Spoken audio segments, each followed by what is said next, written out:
people think resentment is anger. It's not. And that's the first thing we need to clear up, because until you understand what resentment actually is, you can't heal it. Anger is hot. It's sharp. It comes, it goes, you yell, you cry, you fight, and then sometimes you move through it. Resentment is different. It's quiet. It's the slow fade, the slow erosion. It builds in the spaces where you're not fighting. It builds in the silences. I had a client recently describe resentment perfectly. She said, "I'm not angry, I'm just done." And that's resentment, that feeling of being done. Not because one big thing happened, but because 1,000 small things happened and nobody noticed her. Resentment is what happens when you ask for something over and over and then you stop asking. When you've communicated, you've cried, you've explained what you need, and nothing changes. So you stop. And in stopping, something shifts. So here's what we're going to do in today's conversation. I'm going to show you what resentment actually is, how it builds, why it's so destructive to relationships, and most importantly, I want us to talk about how you can start to heal it, because resentment is grief. And grief, when named and understood, can actually be the beginning of real change. I want to make sure that this is loud and clear, because this is actually something that I haven't shared before, and I haven't said this out loud, and I think this is a conceptualization that most people don't understand.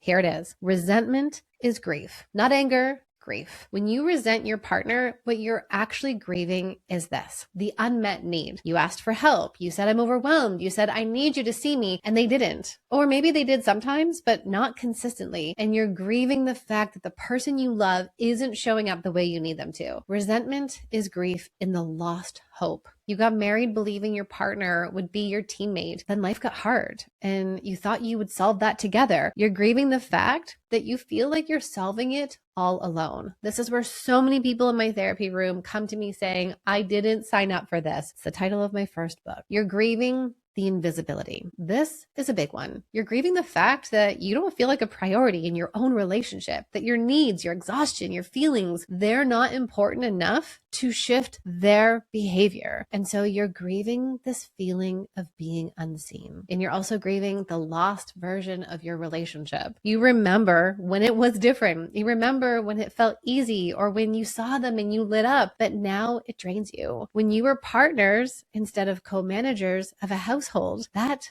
was exciting. You're grieving losing that. And this is why resentment feels so heavy for us. It's not just anger about the dishes or the mental load or who forgot what. It's grief that your relationship has become this. It's grief about the partnership you thought you were coming home to, and you don't have that person anymore. But I want you to hear me when I say this. Grief is information. It's telling you that something matters. It's telling you that your needs matter. It tells you that your relationship matters and that being seen matters. The problem isn't that you're grieving. The problem is that grief, when it's not acknowledged, turns into resentment. And resentment, when it's not addressed, turns into the slow death of a marriage. So the first thing I need you to understand this: if you're feeling resentment, you're not angry at your partner, you're grieving. And that grief needs to be named. This is also important to emphasize that this doesn't mean your relationship is doomed, because when you are feeling something towards your partner and in your relationship, it also means that you want to still feel something together. Let's pause and talk about how resentment builds, because I think it's easy for us once we land here, but sometimes it's really hard to understand. And I think once we can name these different steps, it can also help us come to our partners and say, okay, here's what's been happening. So the first part that I like to talk about with resentment is really this unmet need. You need something. Maybe it's help with the kids. Maybe it's emotional connection. Maybe it's you feeling valued and seen. And so you express it. You say something like, "Hey, I need help tonight. I'm overwhelmed." At this stage, you're hopeful because you believe that they're going to hear you and you believe that things can change. When resentment starts to build, it tells me that needs are not being met, either because you're not expressing them or because your partner is not hearing them. And sometimes we also have to come to the table and admit that when we express ourselves, we often say what we don't need instead of actually being clear on what we expect and need. So that's stage one. Let's talk about stage two. This is the pattern. This is where it starts to happen over and over again. You need help, they don't show up. You ask for emotional connection, they say they're too tired. You express the need and they either dismiss it or they defend against you instead of hearing you and coming together as a team. And this is where those first seeds of resentment start to plant. This is where you start thinking, maybe this is just how it is, and maybe I can't count on them. And that pattern is a hard spot to go into. But then I see something happen next. And this is the scorekeeping. This is now you keeping track. It's not necessarily a conscious thing, but your body starts to track things. Who emptied the dishwasher? Who did this? Who did bedtime? I'm initiating connection. You're not planning dates. Why am I always doing the thing? You keep saying the hard thing and they keep getting defensive. At this point, for so many people, they're building this case that says, I'm doing more, you're not doing enough, and this is completely unfair. That unfairness is such a huge part of the resentment experience. I think this is where couples get stuck, because now instead of asking what you need, okay, because you've tried it already, I get it, but now you're pointing out the things they're not doing and what you're doing, and that is creating that negative cycle in your relationship. If you're noticing a pattern showing up in your relationship, don't forget to check out my relationship quiz. This is a free quiz for you. I'm going to ask you questions about the steps that you take, the feelings and thoughts and assumptions and stories you tell yourself. And then by the end of it, you'll identify that common negative cycle that you get into it. Thousands of people have taken this quiz, and it's been incredible to see just how helpful that first step is. So I've got the link in the show notes for you. Don't forget to go and check that out. All right. Now, after you're keeping score, this is where I see people start to shut down. So at some point, you stop asking, you stop hoping, you stop believing that your partner is even going to do anything different. And I think this is a really challenging stage, because the absence of conflict, it looks like peace. Like I've heard partners in therapy say, well, I think things are getting better because she stopped asking. And then she roars in session saying, I stopped asking because nothing changed and I've just given up. In emotionally focused couples therapy language, part of what I start to see here is the burnt out pursuer. And then I have the reactive pursuer. So initially couples go into this pursue, withdraw, or pursue, defend cycle, but then the pursuer gets burnt out.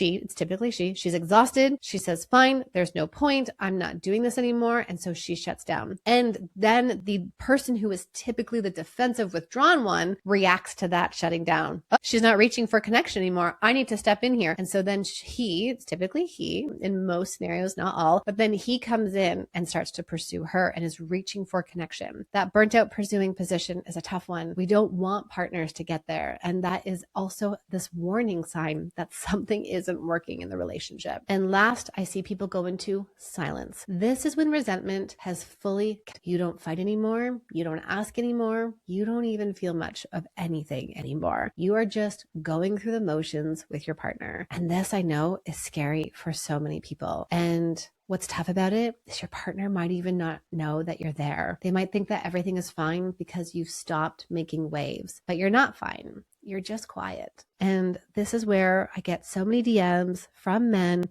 who say, I didn't see it coming. Or there were some viral stories around how a woman divorced her husband because he ate the cheesecake while she fell asleep. It wasn't about the cheesecake slice. It was about the years and thousands of moments where she was unseen. She vocalized her needs. She tried. She score kept. She begged for that attention and fairness and equality. And then there was nothing. So it doesn't come out from anywhere. Here's why all of this matters, is because when you can start to see yourself in some of these steps, you can then say, okay, hang on, I can do something different. We can get support. If you do notice that you are in that shutdown or silence place, yes, resentment is entrenched there, but I want you to hear this from me because I think it's important. I've worked with so many couples who have come from the trenches of resentment, the shutdown spot, and they can come back together. So I don't want you to think that it's too late. And one or both of you have to be doing this work. And this is not just about communicating better, because this is about looking at what's happened. It's about grieving what you've lost. And it's also about learning how to rebuild from a different place. And that requires both of you. I know we get to this place and we often think, wow, we're in this resentful spot. We're not doing well. We're shut down. And